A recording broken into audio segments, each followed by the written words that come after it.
History by Alam sir চ্যানেলে সবাইকে স্বাগত জানাই। মাধ্যমিক 2025 আজ আমরা আলোচনা করব মাধ্যমিক 2025-এর ইতিহাসের প্রশ্নপত্র নিয়ে। অর্থাৎ 2025 সালের মাধ্যমিক পরীক্ষার ইতিহাসের প্রশ্ন কি এসেছিল, উত্তর কি হবে বা কিভাবে উত্তর লিখলে পূর্ণমান অর্থাৎ 90-90 পাওয়া যাবে। তার সঙ্গে তোমাদের একটু জেনে নিতে হবে যে এই বছর মাধ্যমিক পরীক্ষায় প্রশ্নের কয়েকটি সেট ছিল। তাই তোমরা যখন মাধ্যমিক 2025 সালের ইতিহাসের প্রশ্ন দেখবে তখন লক্ষ্য করবে যে প্রশ্ন একই রয়েছে, কিন্তু তার দাগ নম্বরগুলো একটু এদিক ওদিক রয়েছে। সেটা নিয়ে ঘাবড়াবে না, প্রশ্ন একই, কিন্তু সেট তৈরি করার কারণে প্রশ্নগুলো একটু এদিক ওদিক করা রয়েছে। অতএব শুরু করা যাক মাধ্যমিক 2025 সালের ইতিহাসের প্রশ্ন উত্তর সহ আলোচনা। এক দাগে তোমাদের মান 1-এর জন্য 20টি প্রশ্ন থাকে, যেটি থাকে মাল্টিপল চয়েস, অর্থাৎ 4টি করে অপশন দেওয়া থাকে, তার মধ্যে থেকে যে কোনো একটি উত্তর সঠিক হবে, সেই উত্তরটি বেছে নিয়ে লিখতে হয়। মাধ্যমিক 2025 সালের ইতিহাসের এক দাগের প্রশ্ন রয়েছে, দেখো 1.1 এর প্রশ্ন, প্রথম বাংলা দৈনিক সংবাদপত্র কোনটি? উত্তর 4টি রয়েছে, সঠিক উত্তর হবে সংবাদ প্রভাকর। 1.2 প্রশ্ন রয়েছে, বঙ্গদর্শন প্রথম প্রকাশিত হয়? উত্তর হবে 1872 খ্রিস্টাব্দে। 1.3 প্রশ্ন রয়েছে, হিন্দু মেট্রোপলিটন কলেজ 1853 খ্রিস্টাব্দ প্রতিষ্ঠা করেন? এর সঠিক উত্তর হবে রাধাকান্ত দেব। তবে সেই ক্ষেত্রে তোমাদের মনে রাখতে হবে ঈশ্বরচন্দ্র বিদ্যাসাগরও কিন্তু এই হিন্দু মেট্রোপলিটন কলেজ বা মেট্রোপলিটন ইনস্টিটিউশনের সঙ্গে জড়িত। তিনি যে মেট্রোপলিটন ইনস্টিটিউশন প্রতিষ্ঠা করেছিলেন সেটি ছিল 1872 খ্রিস্টাব্দে, এবং সেটি পরবর্তীতে বিদ্যাসাগর কলেজ রূপে পরিচিতি লাভ করে। নেক্সট পরের প্রশ্ন আছে, দেখো 1.4 কলকাতা মেডিকেল কলেজ প্রতিষ্ঠার জন্য জমি দান করেন? উত্তর হবে মতিলাল সিল। 1.5 প্রশ্ন আছে, দ্য রিফর্মার পত্রিকার সম্পাদক ছিলেন?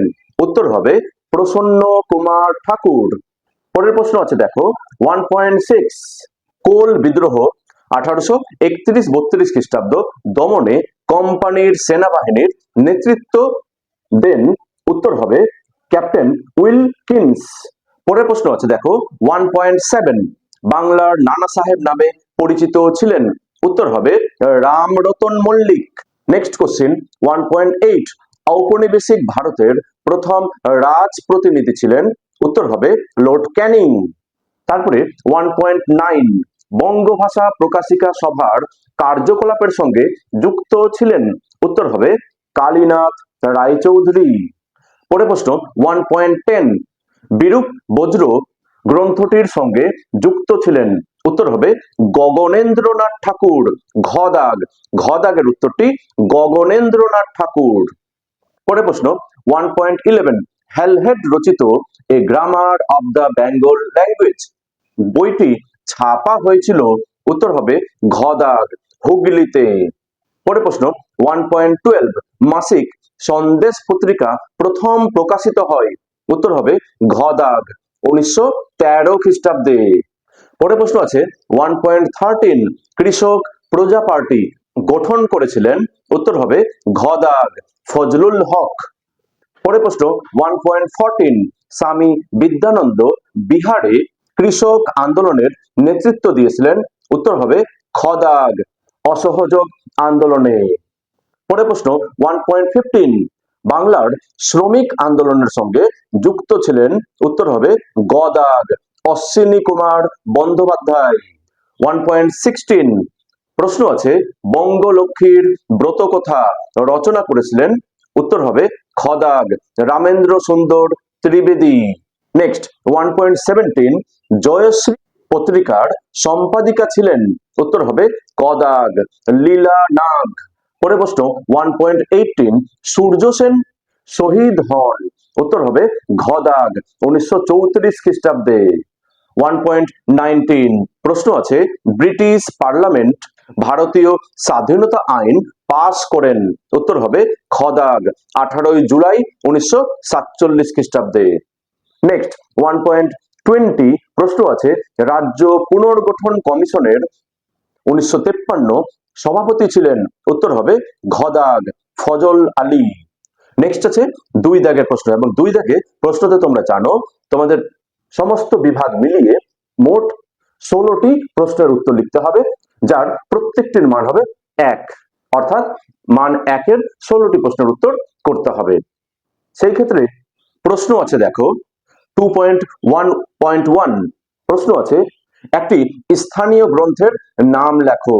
উত্তর, যে কোনো একটি তুমি স্থানীয় গ্রন্থের নাম লিখতে পারো, হতে পারে কল্হণের রাজতরঙ্গিনী বা অন্য কিছু লিখলেও এই ক্ষেত্রে নম্বরটি পেয়ে যাবে।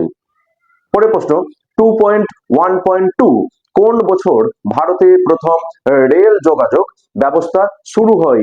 উত্তর হচ্ছে 1853 খ্রিস্টাব্দে। পরের প্রশ্ন 2.1.3 কোন বছর কলকাতা বিজ্ঞান কলেজ প্রতিষ্ঠিত হয়? উত্তর হবে 1914 খ্রিস্টাব্দে। নেক্সট কোশ্চিন 2.1.4 কোন বিদ্রোহে সুই মুন্ডা নেতৃত্ব দেন? উত্তর হবে কোল বিদ্রোহে। পরের ঠিক বা ভুল নির্ণয় করতে বলা হয়েছে, সেই ক্ষেত্রে প্রশ্ন আছে 2.2.1 স্বামী সহজানন্দ ছিলেন বারদৌলি আন্দোলনের অন্যতম নেতা? উত্তর হবে মিথ্যা বা ভুল। নেক্সট 2.2.1 নিখিল ভারত ট্রেড ইউনিয়ন কংগ্রেসের প্রথম সভাপতি ছিলেন চিত্তরঞ্জন দাস?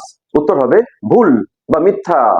পরের প্রশ্ন 2.2.3 কৃষ্ণ কুমার মিত্র ছিলেন অ্যান্টি সার্কুলার সোসাইটির সভাপতি? উত্তর হবে ঠিক, সত্য। Next 2.2.4 all India schedule caste federation প্রতিষ্ঠা করেন বি.আর. আম্বেদকর? উত্তর হবে ঠিক বা সত্য। তারপরে আছে ক স্তম্ভের সঙ্গে খ স্তম্ভ ম্যাচিং বা মিলানো, সেই ক্ষেত্রে দেখো 2.3.1 রেভারেন্ড কৃষ্ণ কুমার বন্দ্যোপাধ্যায়ের সঙ্গে মিলবে 2 নম্বরটি, অর্থাৎ ভারত সভা। নেক্সট আছে 2.3.2 বিদ্যাসাগরের সঙ্গে মিলবে 4 নম্বরটি, অর্থাৎ নারী শিক্ষা। নেক্সট 2.3.3 মিনু মাসানির সঙ্গে মিলবে 1 নম্বরটি, অর্থাৎ কংগ্রেস সমাজতন্ত্রী দল। তারপরে 2.3.4 কল্পনা দত্তের সঙ্গে মিলবে 3 নম্বরটি, অর্থাৎ বিপ্লবী কার্যকলাপ। এবং এই ক্ষেত্রে তোমরা উত্তরটি পাশাপাশি লেখার চেষ্টা করবে, এইভাবে ক্রস করে দিয়ে কখনো ম্যাচিং করবে না, পাশাপাশি লিখবে। পরের দাগে আছে দেখো যে ভারতবর্ষের রেখা মানচিত্রে নিম্নলিখিত স্থানগুলি চিহ্নিত করতে হবে এবং নামাঙ্কিত করতে হবে। সেই ক্ষেত্রে কোল বিদ্রোহের স্থান হবে এইটি। নেক্সট আছে সাঁওতাল বিদ্রোহের এলাকা দেখানো হয়েছে এইটি। নেক্সট আছে মহাবিদ্রোহের একটি কেন্দ্র লখনৌ, লখনৌ উত্তরপ্রদেশের লখনৌটি চিহ্নিত করে দিয়ে নামটি লিখে দিতে হবে। নেক্সট আছে মহাবিদ্রোহ একটি কেন্দ্র ঝাঁসি, সেই ক্ষেত্রেও ঝাঁসি জায়গাটি চিহ্নিত করে দিয়ে আর নামটি লিখে দিতে হবে। পরের দাগ নম্বরটি কেবলমাত্র দৃষ্টিহীনদের জন্য রয়েছে, সেটির উত্তর করে দেওয়া হয়েছে কিন্তু তোমাদের সেটি করতে হবে না। নেক্সট পরের যেটি আছে সেটি হচ্ছে বিবৃতিগুলির সঙ্গে সঠিক ব্যাখ্যাটি নির্বাচন করতে বলা হয়েছে, অর্থাৎ একটি বিবৃতি দেওয়া রয়েছে তার সঙ্গে 3টে ব্যাখ্যা রয়েছে, সঠিক কোনটি? প্রশ্ন আছে 2.5.1 হিন্দু প্যাট্রিয়ট ছিল 19 শতকের দ্বিতীয়ার্ধে কলকাতা থেকে প্রকাশিত একটি ইংরেজি সাপ্তাহিক পত্রিকা। এটির সঙ্গে সঠিক ব্যাখ্যা হবে 3 নম্বরটি, এটি ছিল একটি স্বাধীন, সাহসী ও প্রগতিশীল সংবাদপত্র। নেক্সট 2.5.2 19 শতকের বাংলায় একটি উল্লেখযোগ্য ঘটনা হলো নব্যবঙ্গ দলের আবির্ভাব। এই ক্ষেত্রে বিবৃতি 2 এবং 3 দুটোই উত্তর প্রায় কাছাকাছি, তবে সঠিক উত্তর যদি বলতে হয় তবে বলতে হয় 3 নম্বরটি, অর্থাৎ হিন্দু কলেজের শিক্ষক ডিরোজিওর ছাত্রগণ যৌথভাবে নব্যবঙ্গ নামে পরিচিত ছিলেন। তারপরে আছে দেখো 2.5.3 বিবৃতি রয়েছে 19 শতকের প্রথমার্ধে বাংলার প্রকাশকগণ তাদের পুস্তক বিক্রয়ের জন্য ফেরিওয়ালাদের উপর নির্ভরশীল ছিলেন। এই ক্ষেত্রেও অপশন 2 এবং 3 উত্তরটি খুব কাছাকাছি, তবে সঠিক উত্তর হবে ওই সময়ে ফেরিওয়ালাদের মাধ্যমে অধিক সংখ্যক মানুষের কাছে বই পৌঁছানো ছিল সহজ এবং সুলভ। নেক্সট 2.5.4 বিবৃত রয়েছে 1949 খ্রিস্টাব্দের জানুয়ারি মাসে জুনাগড় রাজ্যটি ভারতীয় ইউনিয়নের অন্তর্ভুক্ত হয়। সঠিক উত্তর হবে 3 নম্বরটি, অর্থাৎ জুনাগড় রাজ্যটির জনগণ গণভোটের মাধ্যমে ভারতীয় ইউনিয়নে যোগদানের সিদ্ধান্ত গ্রহণ করেছিলেন। এই গেল তোমাদের মান 1 এর প্রশ্ন। এবার আসছে মান 2, অর্থাৎ 3 দাগে তোমাদের মান 2 এর 11টি প্রশ্নের উত্তর করতে হবে। সেই ক্ষেত্রে প্রশ্ন রয়েছে 3.1 মানুষের খাদ্যাভ্যাসের উপর ভৌগোলিক পরিবেশের প্রভাব কতখানি। এই ক্ষেত্রে দুটি প্রভাব লিখলেই হয়ে যাবে। নেক্সট আছে 3.2 আধুনিক ভারতের ইতিহাস রচনার উপাদান রূপে বিপিন চন্দ্র পালের আত্মজীবনী গ্রন্থ 70 বৎসরের গুরুত্ব কি। এই ক্ষেত্রে 70 বৎসরে কি আলোচনা করা হয়েছিল বা 70 বৎসরের গুরুত্ব কি, 3-4টি লাইন লিখলেই হয়ে যাবে। সেটি যদি দুটি পয়েন্ট আকারে লিখতে পারো তবে বেশি ভালো, 2 এ 2 পাওয়াটা সহজ হয়ে যায়। নেক্সট আছে 3.3 হরিনাথ মজুমদার স্মরণীয় কেন। সেই ক্ষেত্রে হরিনাথ মজুমদার কে ছিলেন, বা তিনি গ্রাম বার্তা প্রকাশিকা পত্রিকার সঙ্গে যুক্ত এবং তখনকার সামাজিক অর্থনৈতিক অবস্থা তুলে ধরেছিলেন। সেই বিষয়গুলো 3-4 লাইনের মধ্যে সুন্দর করে লিখলেই 2 এ 2 পাওয়া যাবে। পরে প্রশ্ন আছে 3.4 লর্ড হার্ডিঞ্জ এর শিক্ষানীতি 1844 এর গুরুত্ব কি। সেই ক্ষেত্রে দুটি পয়েন্ট করে দিয়ে গুরুত্বগুলো লিখলেই হয়ে যাবে। পরে প্রশ্ন আছে বারাসাত বিদ্রোহ ব্যর্থ হলো কেন। ব্যর্থতার দুটো কারণ পয়েন্ট করে লিখলেই হবে। পরে প্রশ্ন আছে সাঁওতাল বিদ্রোহের 1855-56 গুরুত্ব কি। এই ক্ষেত্রে দুটো গুরুত্ব পয়েন্ট করে লিখলেই 2 এ 2 পাওয়া যাবে। পরে প্রশ্ন ল্যান্ড হোল্ডার সোসাইটির প্রতিষ্ঠার উদ্দেশ্য কি ছিল। দুটো উদ্দেশ্য পয়েন্ট করে লিখলেই 2 এ 2। নেক্সট আছে সুরেন্দ্রনাথ বন্দ্যোপাধ্যায় স্মরণীয় কেন। সেই ক্ষেত্রে সুরেন্দ্রনাথ বন্দ্যোপাধ্যায় কে ছিলেন তার ব্যাপারে 3-4টে লাইন সুন্দর করে লিখলেই 2 এ 2। পরে প্রশ্ন আছে বাংলা ছাপাখানার বিকাশে সুরেশচন্দ্র মজুমদার এর অবদান কি ছিল। নেক্সট কোশ্চেন রবীন্দ্রনাথ ঠাকুর কি উদ্দেশ্যে বিশ্বভারতী প্রতিষ্ঠা করেছিলেন। দুটো উদ্দেশ্য লিখলেই হয়ে যাবে। নেক্সট আছে বাংলার কৃষক আন্দোলনে বীরেন্দ্রনাথ শাসমল কিরূপ ভূমিকা গ্রহণ করেছিলেন। বীরেন্দ্রনাথ শাসমল কে ছিলেন এবং তার বাংলার কৃষক আন্দোলনে ভূমিকা 3-4টি লাইনের মধ্যে ব্যাখ্যা করলেই হয়ে যাবে। নেক্সট আছে মিরাট ষড়যন্ত্র মামলাটি কি। সেই ক্ষেত্রে 3-4 লাইনের মধ্যে মিরাট ষড়যন্ত্র মামলা কবে ঘটে, কাদের বিরুদ্ধে ঘটেছিল এবং কেন ঘটেছিল সেটি সংক্ষেপে লিখলেই হয়ে যাবে। নেক্সট কোশ্চেন অলিন্দ যুদ্ধ বলতে কি বোঝায়। এই যে বিনয় বাদল দীনেশ কবে তারা কলকাতার রাইটার্স বিল্ডিং আক্রমণ করলেন এবং কিভাবে যুদ্ধ হলো সেটি 4-5 লাইনের মধ্যে ব্যাখ্যা করলেই অলিন্দ যুদ্ধতে 2 এ 2 পেয়ে যাবে। নেক্সট কোশ্চেন আছে কি উদ্দেশ্যে নারী কর্ম মন্দির প্রতিষ্ঠিত হয়েছিল। দুটো উদ্দেশ্য লিখলেই 2 এ 2। নেক্সট কোশ্চেন শেখ আব্দুল্লাহ কে ছিলেন। শেখ আব্দুল্লাহ কে ছিলেন এবং ওনার ব্যাপারে 3-4টে লাইন সংক্ষেপে সুন্দর করে লিখলেই 2 এ 2।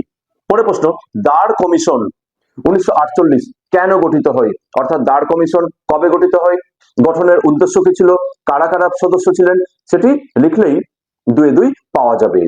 তারপরে 4 দাগের তোমরা জানো মান 4 এর 6টি প্রশ্নের উত্তর তোমাদের লিখতে হবে। এই যে মান 4 এর যে প্রশ্নগুলো 2025 সালে এসেছে 4.1 সভ্যতার বিকাশের ইতিহাসে যানবাহন যোগাযোগ ব্যবস্থার ইতিহাসের গুরুত্ব বিশ্লেষণ করো। সেই ক্ষেত্রে একটি ভূমিকা থাকবে, তারপরে 4টি গুরুত্ব থাকবে এবং লাস্টে মূল্যায়ন বা মন্তব্য দিলেই 4 এ 4। পরে প্রশ্ন 4.2 সংবাদপত্র রূপে সম্প্রকাশের গুরুত্ব বিশ্লেষণ করো। একই রকম একটি উপরে ভূমিকা, মাঝখানে 4টে গুরুত্ব এবং লাস্টে একটি মূল্যায়ন বা মন্তব্য বা উপসংহার পয়েন্ট করে দিয়ে লিখলেই 4 এ 4। পরে প্রশ্ন আছে 4.3 মুন্ডা বিদ্রোহের গুরুত্ব বিশ্লেষণ করো। একই রকম ভাবে উত্তর লিখতে হবে। নেক্সট 4.4 নীল বিদ্রোহের প্রতি শিক্ষিত বাঙালি সমাজের ভূমিকা কিরূপ ছিল। এটিও তোমাদেরকে চেষ্টা করতে হবে যে 4টি বা 5টি পয়েন্ট করে দিয়ে সুন্দর করে উত্তর লেখার। নেক্সট আছে 4.5 বাংলার ছাপাখানার বিকাশে শ্রীরামপুর মিশনারিদের অবদান বিশ্লেষণ করো। এই ক্ষেত্রে একটি ভূমিকা এবং শ্রীরামপুর মিশনারিদের অবদান এর উপরে 4টি পয়েন্ট লিখতে হবে এবং লাস্টে একটি মূল্যায়ন বা মন্তব্য থাকবে। নেক্সট আছে 4.5 বাংলার বিজ্ঞান শিক্ষার বিকাশে Indian association for the cultivation of science এর অবদান ব্যাখ্যা করো। একই রকম ভাবে লিখলেই 4-এ 4 পেয়ে যাবে। পরের প্রশ্ন আছে 4.7 দেশীয় রাজ্যগুলির ভারত ভুক্তির বিষয়ে সর্দার প্যাটেলের ভূমিকা কি ছিল? এই ক্ষেত্রেও 4টি বা 5টি পয়েন্ট করে দিয়ে সুন্দর করে উত্তরটি লিখতে হবে। নেক্সট কোশ্চেন 4.8 ভাষার ভিত্তিতে রাজ্য পুনর্গঠনের প্রয়োজনীয়তার কারণ কি? এটির উত্তরের ক্ষেত্রেও তোমাকে 4টি বা 5টি প্রয়োজনীয়তাগুলো তুলে ধরতে হবে। এরপরে আছে 5 দাগ অর্থাৎ মান 8। মান 8-এ তোমরা 3টে অপশন পাবা, 3টের মধ্যে থেকে যে কোনো একটি প্রশ্নের উত্তর লিখতে হবে। 5.1-এ প্রশ্ন এসেছিল সন্ন্যাসী ফকির বিদ্রোহের 1763 থেকে 1800 খ্রিস্টাব্দ সংক্ষিপ্ত বিবরণ দাও। এই বিদ্রোহের ঐতিহাসিক তাৎপর্য কি ছিল? অর্থাৎ তোমাকে সন্ন্যাসী ফকির বিদ্রোহ সম্বন্ধে লিখতে হবে, প্রথমে ভূমিকা এবং কবে কোথায় ঘটলো, কারণ কি ছিল, সেই ক্ষেত্রে আছে মান 5 এবং তারপরে আছে গুরুত্ব বা তাৎপর্য তুলে ধরতে হবে, সেখানেও 3টে বা 4টে পয়েন্ট করে দিয়ে তোমাদের লিখতে হবে, সেই ক্ষেত্রে আছে মান 3 অর্থাৎ টোটালে 5 + 3 টোটালে 8 নম্বর রয়েছে। 5.2 প্রশ্ন আছে বাংলা ছাপাখানার বিকাশে ঈশ্বরচন্দ্র বিদ্যাসাগরের বহুবিধ কর্ম প্রচেষ্টার সংক্ষিপ্ত বিবরণ দাও। এই ক্ষেত্রেও একটি ভূমিকা দিয়ে তোমাকে মাঝখানে এই যে বাংলা ছাপাখানার বিকাশে ঈশ্বরচন্দ্র বিদ্যাসাগরের যে ভূমিকা সেটি 8-9টি পয়েন্ট করে দিয়ে তোমাদের লাস্টে একটি মূল্যায়ন করে লিখতে হবে, তবেই তোমরা 8-এ 8 পেয়ে যাবে। নেক্সট রয়েছে 5.3 সশস্ত্র বিপ্লবী আন্দোলনে প্রীতিলতা ওয়াদ্দেদার এর ভূমিকা বিশ্লেষণ করো। 20 শতকের ভারতে নারী আন্দোলনে দীপালি সংঘের কিরূপ ভূমিকা ছিল? এই ক্ষেত্রে দেখো মান 3 + 5 অর্থাৎ 3 + 5 এইভাবে নম্বর বিভাজন রয়েছে। এই ক্ষেত্রেও প্রীতিলতা ওয়াদ্দেদারের ক্ষেত্রে তোমাদের রয়েছে 3 নম্বর, অতএব সেখানে 3-4টি পয়েন্ট লিখতে হবে এবং পরের যেটি নারী আন্দোলনে দীপালি সংঘের ভূমিকা রয়েছে সেখানে রয়েছে মান 5, অতএব সেখানেও তোমাকে 5-6টি পয়েন্ট করে দিয়ে সুন্দর করে উত্তরগুলি লিখতে হবে। এর পরের যে প্রশ্নগুলো রয়েছে সেগুলো রয়েছে বহিরাগত পরীক্ষার্থীদের জন্য, অতএব তোমাদের যারা সাধারণ পরীক্ষার্থী তোমাদের এগুলো করতে হবে না। অতএব তোমরা বুঝতে পারলে মাধ্যমিক 2025 সালের ইতিহাস পরীক্ষার প্রশ্ন কি কি এসেছিল, এর উত্তরগুলো কি কি হবে বা কিভাবে উত্তর লিখলে তোমরা সম্পূর্ণ নম্বর 90 এর মধ্যে 90 পেয়ে নিবে। আশা করছি ভিডিওটি ভালো লেগেছে। Thank you for watching.